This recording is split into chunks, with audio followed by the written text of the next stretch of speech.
அப்பாவும் பொண்ணுமா சேர்ந்து இப்படி ஒரு காரியத்தை பண்ணிட்டு வந்திருக்கீங்களே. நீ ஃபோன் பண்ணி எல்லா பிரச்சனையும் தீர்ந்துருச்சுமா, நாங்கள் மாப்பிள்ளையோட வந்துட்டு இருக்கோன்னு சொன்னப்ப நான் எவ்வளோ சந்தோஷப்பட்டேன் தெரியுமா?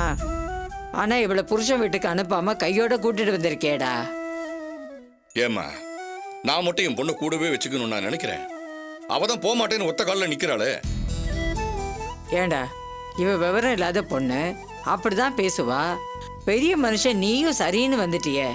புருஷன் பொண்டாட்டினா சண்டை சச்சரவு வரத்தான் செய்யும். அதையே நினைச்சுக்கிட்டு இருந்தா எப்படி? பொண்ணா பிறந்தவளுக்கு புருஷன் வீட்டுல இருக்கிறது தான் கௌரவம். படிச்ச பொண்ணுக்கு இதெல்லாம் சொல்லியா தெரியணும்? அம்மா, அவ கொஞ்ச நாள் இங்க இருந்தா தனக்கு நிம்மதியா இருக்கும்னு நினைக்கிறா. இருந்துட்டு போட்டுமே. ஏண்டா, அவ என்ன விருந்துக்கா வந்திருக்கா இருக்கட்டும் போன விடுறதுக்கு? தாயும் பிள்ளையும் பிரிஞ்சிருந்தா கூட தைரியமா இருக்கலாம். இது புருஷன் பொண்டாட்டி பிரச்சனை. அப்பவே பேசி சுமூகமா முடிச்சு வைக்கணும். இல்லைன்னா யாரால எப்ப வில்லங்க வரும்னு யாருக்கிட்ட தெரியும்? ஊரு உலகத்துல யாரு தான் தப்பு பண்ணல. ஏதோ போதாத காலம் புத்தி கெட்டு பண்ணிட்டான். சரி, இனிமே அப்படி பண்ணாதானே புத்தி சொல்லி அவங்க கூட குடும்பம் பண்ண வேண்டியது தானே. அதை விட்டுட்டு நீ ஆச்சு நானாச்சு அப்படின்னு இருந்தா குடும்பம் எப்படி வழங்குறது? அம்மா, துளசி அறியாத பொண்ணு கிடையாது. அவளும் படிச்சிருக்கா. எது நல்லது எது கெட்டதுன்னு அவளாலையும் யோசிக்க முடியும். எல்லா விஷயங்கள்லயும் பெரியவங்க பேச்ச கேட்கிறவ இதுல மட்டும் புடிவாதமா இருக்கான்னா அதுக்கு ஏதாவது ஒரு காரணம் இருக்கும். என்னடா பெரிய காரணம்? யார் தப்பு பண்ணியிருந்தாலும் விட்டு கொடுத்து போகணும், மன்னிச்சு ஏத்துக்கணும். அதுதான் வாழ்க்கை. உன்னை மன்னிக்கவும் மாட்டேன் ஏத்துக்கவும் மாட்டேன்னு முறுக்கிக்கிட்டு இருந்தா யாருக்கிட்ட நஷ்டம்? அம்மா, கோவப்படாதம்மா. நம்ம எல்லாரையும் விட துளசிக்கு தான் மன்னிக்கிற குணம் அதிகம். அதையும் மீறி மாப்பிள்ளை மேல அவ கோவப்படுறான்னா அந்த அளவுக்கு அவ காயப்பட்டிருக்கா. அந்த காயம் ஆறுற வரைக்கும் நாம எல்லாம் அமைதியா தான் இருக்கணும்மா.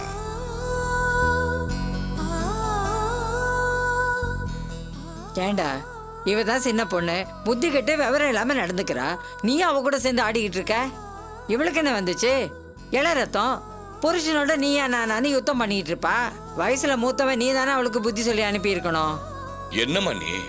நானும் என்னால முடிஞ்ச அளவுக்கு சொல்லிட்டேம்மா. நீ புருஷன் வீட்டுல தான் இருந்தாகணும்னு கண்டிஷனா சொல்லி இவளை அங்கேயே விட்டுட்டு வந்திருக்கணும். நீ கூட்டிட்டு வந்தது தப்பு, முட்டாள்தனம் பண்ணிருக்கிய.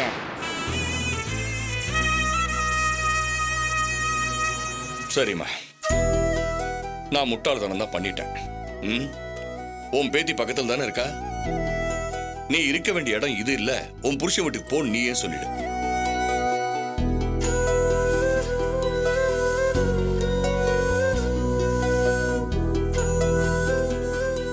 ஏமா தயங்குற?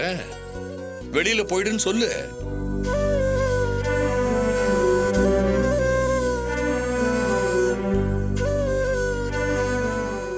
முடியல.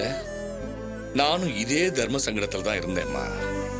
புருஷன் வீட்டுக்கு போக மாட்டேன், அப்பா வீட்டுல தான் இருப்பேன்னு சொல்றவள எப்படிம்மா போன்னு சொல்றது?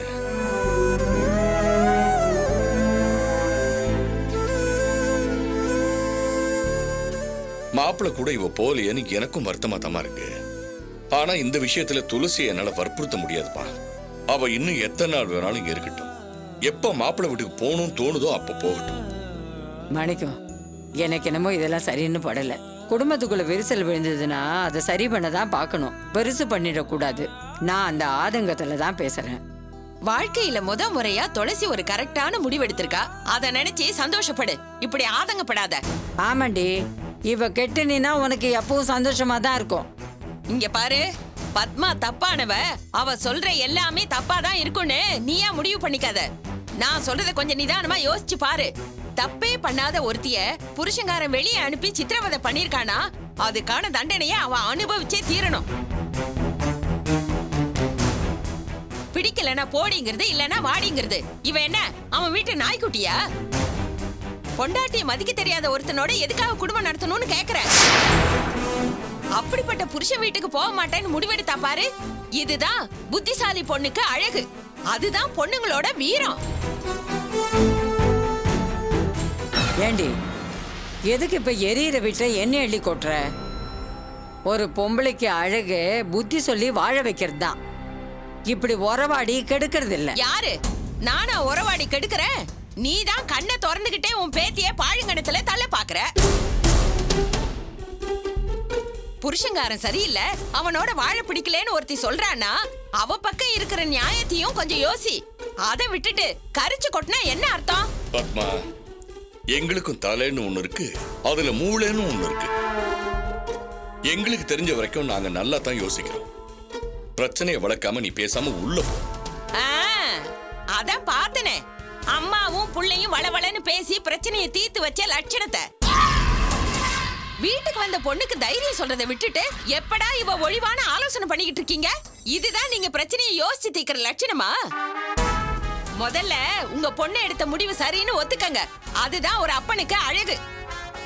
சரி, ஒத்துக்கிறேன். உள்ள போறியா? உள்ள என்ன உலக படமா காட்டுறாங்க? இப்படி போன்னு சொல்றீங்க? நானும் இந்த குடும்பத்துல ஒருத்தி தான். அடுப்புல வேகிற அரிசி கஞ்சி இல்ல. இருக்கிற வேதனை பத்தாது நீ வேறையா? இப்போ உனக்கு என்னதான் வேணும்? முதல்ல அந்த பொண்ணை நோய் நோய்னு நச்சரிக்காதீங்க. என்ன கேட்டா இவ பண்ணது 100க்கு 100 சரி. இல்லனா உங்க மாப்பிள்ளை மாதிரி ஆம்பளைங்களுக்கு அறிவே வராது. பொண்ணுங்க பொறுத்து பொறுத்து போறதுனாலதான் அந்த மாதிரி ஆம்பளைங்க திமிர் பிடிச்சு ஆடுறாங்க. எவ்வளவு பெரிய தப்பு பண்ணாலும் பொண்டாட்டி மன்னிச்சு ஏத்துப்பாங்கிற தைரியம், அதுதான் இப்படி இஷ்டத்துக்கு பேசுறாங்க, என்ன வேணாலும் பண்றாங்க. பொண்ணுங்க எவ்வளவு காலத்துக்கு தான் இப்படி ஆம்பளைங்களுக்கு அடிமையாவே இருக்கிறதா? சரிதான் போடா, எனக்கு ஆம்பளை துணையே தேவையில்லைன்னு தூக்கி எறிஞ்சிட்டு போகணும். அப்பதான் அவனுங்க கொட்டமெல்லாம் அடங்கும். இப்படி ஒரு காரியத்தை பண்ணதுக்காக உங்க பொண்ணை பாராட்டி பேசணும். அதை விட்டுட்டு இப்படி குய்யோ முய்யோன்னு கத்திட்டு இருக்கீங்க. துளசி, யார் என்ன சொன்னாலும் சரி, நீ உன் முடிவை மாத்திக்கவே மாத்திக்காத.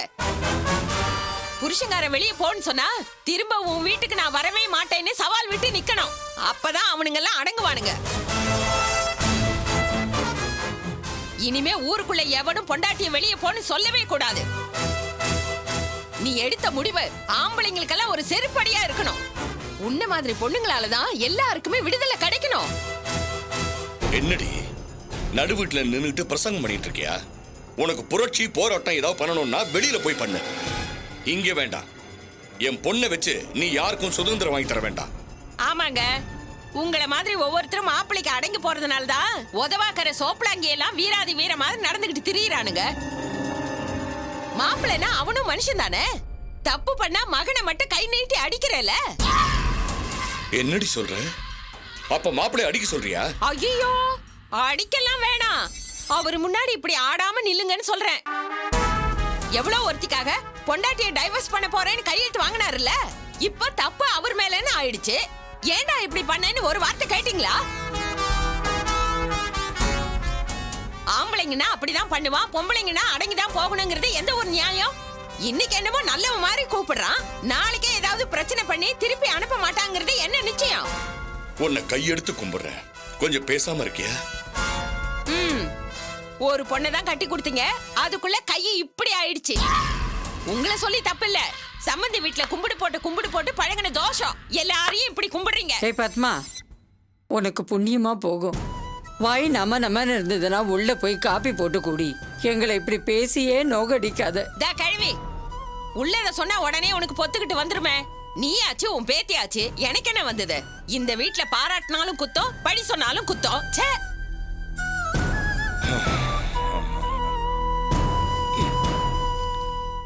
ஐயோ, இவ ஆர்ப்பாட்டம் தாங்க முடியல மாணிக்கம். உன் பொண்ணு பிரச்சனை பண்ணிட்டு வந்தா இவளுக்கு அப்படி ஒரு சந்தோஷம். ஐயோ விடுமா, உள்ள போனவ மறுபடியும் வந்து கழுத்து இருக்க போறா. பாட்டி, நான் இங்க இருக்கிறதுல உனக்கு ஏதாவது கஷ்டமா இருக்கா? ஏமா இப்படி எல்லாம் பேசுற? நீ இங்க இருக்கிறதுல எனக்கு என்னமா கஷ்டம்? அப்ப எனக்கு இன்னும் கல்யாணமே ஆகலன்னு நினைச்சுக்கோ. எனக்கு நிறைய படிக்கணும், படிச்சு நல்ல வேலைக்கு போகணும்.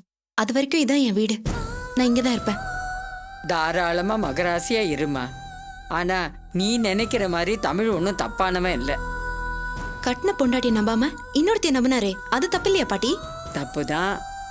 அதுக்கு தண்டனை 2 பேரும் பிரிஞ்சிருக்கிறதுன்னு முடிவு பண்ணிட்டா எப்படி? அப்படி நினைச்சிட்டா உலகத்துல எந்த புருஷன் பொண்டாட்டியும் ஒன்னா இருக்கவே முடியாது. நீ ஒருத்திக்கு நான் ஒருத்திக்குன்னு 4 பக்கமும் குடும்பம் செதறித்தான் போகும்.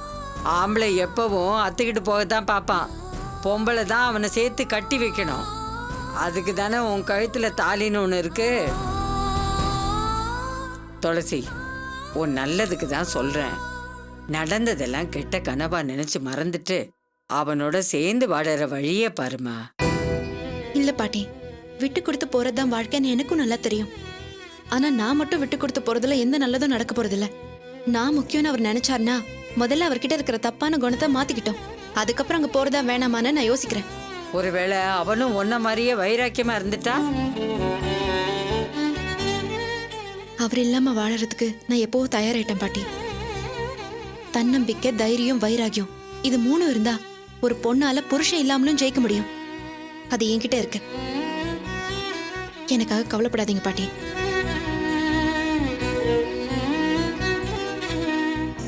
முருகா, இப்படி கூடி வர்ற நேரத்துல சண்டித்தனம் பண்ணிட்டு இருக்காளே, இவளுக்கு நல்ல புத்தியை கொடுத்து நீ தான்ப்பா காப்பாத்தணும். குடுப்பான் குடுப்பான். நல்ல புத்தி இல்ல, நார புத்தி. இவ திமிருக்கு புருஷனோட சேர்ந்து வாழறது ரொம்ப கஷ்டம்.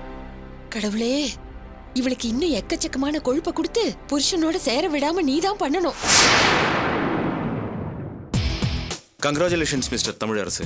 போராடி திரும்ப வேலையில ஜாயின் பண்ண போறீங்க. வாழ்த்துக்கள். Thank you sir. உட்காருங்க. நான் உங்களுக்கு அட்வைஸ் பண்றதா நினைக்காதீங்க. அபிஷியலா இல்ல, சில விஷயங்களை ஃப்ரெண்ட்லியா உங்ககிட்ட சொல்லலாம்னு பாக்குறேன். சொல்லுங்க சார்.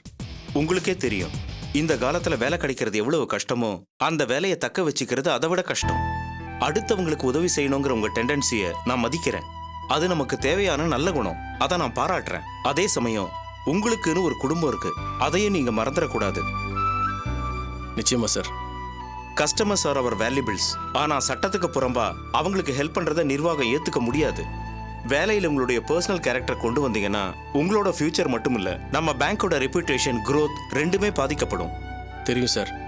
கஷ்டத்துல இருக்காங்களேன்னு ஹெல்ப் பண்ண போய் தான் இவ்வளவு சிக்கல்ல மாட்டிக்கிட்டேன். அது எந்த அளவுக்கு தப்புன்னு இப்போ உங்களுக்கு புரிஞ்சிருக்கும்னு நினைக்கிறேன்.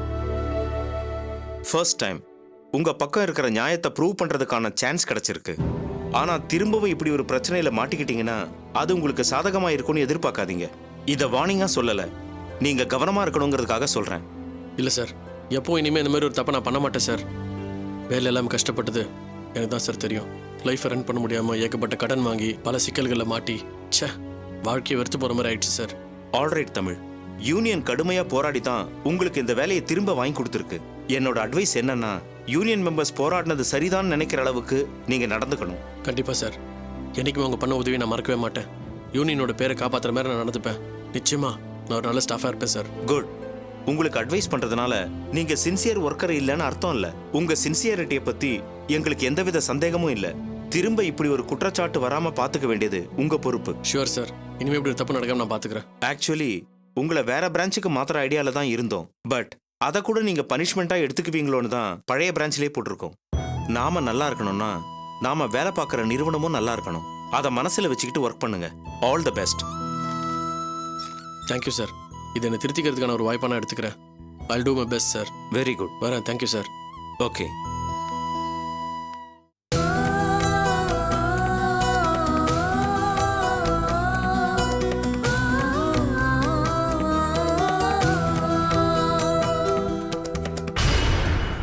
எனக்கு என்னமோ நீ தேவையில்லாம பிடிவாதம் பிடிக்கிறியோன்னு தோணுது. அதான் உன்னோட எல்லா பிரச்சனையும் ஒரு முடிவுக்கு வந்துருச்சுல்ல, அப்புறம் என்ன உனக்கு? எதுக்கும் உன் புருஷனோட போக மாட்டேன்னு பிடிவாதம் பிடிக்கிற? என்னோட எதிர்காலம் நல்லா இருக்கணும்னா எனக்கு இதை தவிர வர வழி தெரியல. நானும் அவரும் கொஞ்ச நாள் பிரிஞ்சிருக்கிறது சரின்னு பட்டுச்சு. அதான். லூசு, என்ன பேசுற நீ? உன் அப்பா வீட்லயே பர்மனண்டா செட்டில் ஆகிறதுக்காக இவ்வளவு கஷ்டப்பட்ட? அதுக்கு நீ பேசாம சும்மாவே இருந்திருக்கலாமே. இல்லடி, அவரோட சேர்ந்து வாழணுங்கிறத விட சாரு எப்படிப்பட்டவன்னு எல்லாருக்கும் புரிய வைக்கிறது தான் முக்கியமா பட்டுச்சு. அதுக்காக தான் இத்தனை நாள் போராடினேன். அதான் அவளை பத்தி உன் புருஷனுக்கு புரிய வச்சுட்டல, அப்புறம் என்ன? அவரோட சந்தோஷமா சேர்ந்து வாழ வேண்டியதானே? ஏண்டி, எனக்கு மட்டும் அவர் கூட ஒன்னா வாழணும்னு ஆசை இருக்காதா? ஆனா இது அதுக்கான நேரம் இல்ல. எங்களுக்குள்ள வந்த பிரச்சனைக்கெல்லாம் காரணம் சாரு மட்டும் கிடையாது. நாங்க பிரியறதுக்கு அவளும் ஒரு காரணமா இருந்திருக்கா, அவ்வளவுதான். மத்தபடி உண்மையான பிரச்சனை எங்க 2 பேருக்குள்ளதான் இருக்கு. என்னதான் வளர்ந்திருந்தாலும் படிச்சிருந்தாலும் எங்க 2 பேருக்குமே குடும்பம் நடத்துற அளவுக்கு பக்குவமோ நிதானமோ இல்லைங்கிறது தான் உண்மை. மனஸ்தாபமோ கோவமோ எதுவா இருந்தாலும் ஒருத்தருக்கு ஒருத்தர் அட்ஜஸ்ட் பண்ணிட்டு தான் போயிருந்திருக்கணும். அது இல்லைங்கிறப்போ ஒன்னா இருக்கிறதுல என்னடி பிரயோஜனம்? சரிடி, இப்போ உனக்கு என்னதான் வேணுங்கிற? சாருவோட பிரச்சனைக்கு ஒரு முடிவு கட்டியாச்சு, உன் புருஷனுக்கும் வேலை கிடைச்சிருச்சு. இதுக்கு மேல என்ன எதிர்பார்க்கற? எனக்கு என்னமோ பழசெல்லாம் மறந்துட்டு நீ உன் புருஷனோட சேர்ந்து வாழ்றது தான் சரின்னு படுது.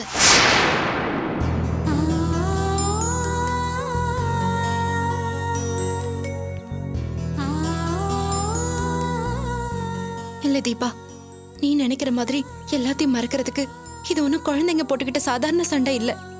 அவர் பேசின ஒவ்வொரு வார்த்தையும் இப்போ என்ன குத்திக்கிட்டு தான் இருக்கு. எனக்காக அம்மாவையும் குடும்பத்தையும் விட்டுட்டு வர தயாரா இருந்தவரு என்னோட வாழவே பிடிக்கலன்னு சொன்னாரே, அது எதனாலன்னு யோசிச்சு பாரு. எங்களுக்குள்ள என்னதான் பிரச்சனை இருக்கட்டும், உன்னை கல்யாணம் பண்ணிக்கிட்டதே தப்புன்னு மனசு வெறுத்து சொன்னாரே, அதுக்கு என்ன அர்த்தம்?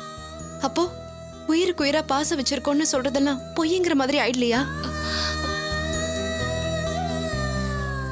நாங்க ஒருத்தர் புரிஞ்சுக்கிட்டோம்னு நினைச்சதெல்லாம் பொய்ன்னு இப்பதாண்டி புரியுது. அவரை பத்தி எனக்கும் தெரியல, என்னை பத்தி அவருக்கும் புரியல. அதான் உண்மை.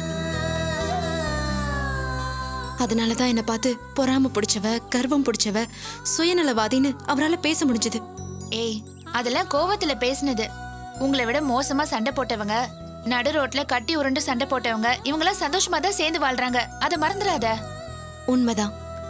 நானும் பிரச்சனை தீந்துருச்சு, இனிமே அவரோட வாழலான்னு சந்தோஷமா போயிருக்கலாம். ஆனா எத்தனை நாளைக்கு அந்த சந்தோஷம் நீடிக்கும்?